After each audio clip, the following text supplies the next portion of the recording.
Hello, this is Javi with Javi's Woodshop. The following is a short lesson taken from my weekly Thursday evening CNC with Javi episode. These short videos have been edited from the hour-long episode for your convenience. Thank you for watching.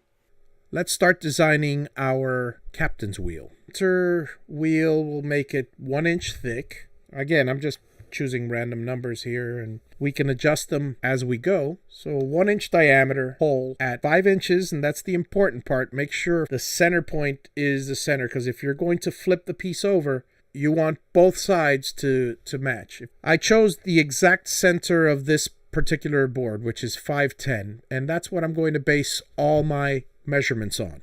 So now let's create a second hole, say 3 inches in diameter. Nah, let's try 2.5. This is more a feeling than anything else. This, as you see here, is going to be the hub of the captain's wheel.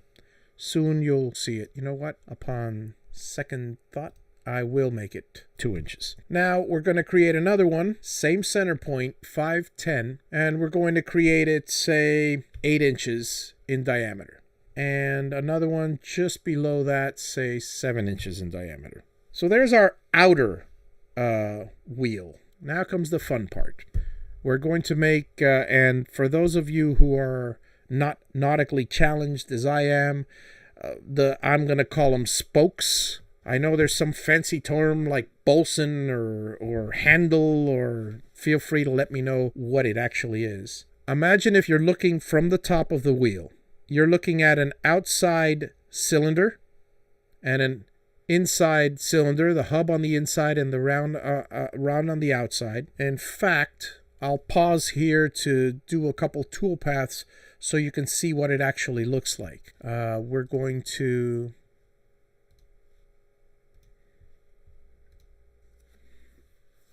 again, this is for illustration purposes only. I'll remove the garbage and the garbage. This is the inside hub, is what we're starting with, and this is the outside wheel.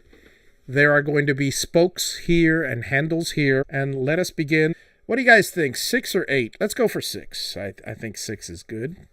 A true captain's wheel has 8. Okay, so in that case, 8 it is. So we'll do 8. Let's start with creating a rectangle. We're going to do the inside. We'll just put straight dowels for the moment. We can get fancy later, but the center point of this is the important part, which will be 5 on the center. And the reason why I say that's the important part is because I'm going to basically cut off this top part and this bottom part here. I want to remove this little piece on the top and have this joined. It's about to do the following. Subtract. Bam. It removed the bottom piece. So what we must do is go back, and it's not just this piece, but we have to take a piece, this piece here, copy, paste. I'm creating a second one because we're about to lose this piece and this piece. These two, if we join them together, and I hope I'm not going too fast for some of you, we're going to join them together. Now this is one object.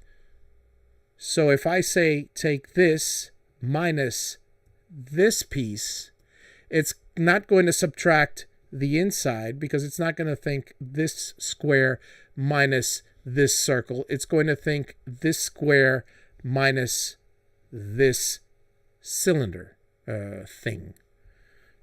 And then I click subtract, and it removes the top. I'm going to do the same thing over here. I'm going to choose both of these pieces. We actually don't need that second piece. We can just subtract it straight from here. Wham. If you'll notice, let me go zoom in. The reason why I did that rather than just put an overlapping box is because now this has the exact same curve as the inside piece. That does it for this section. Stay tuned to this channel for the next lesson, and thank you for watching. Have a wonderful day. Please subscribe.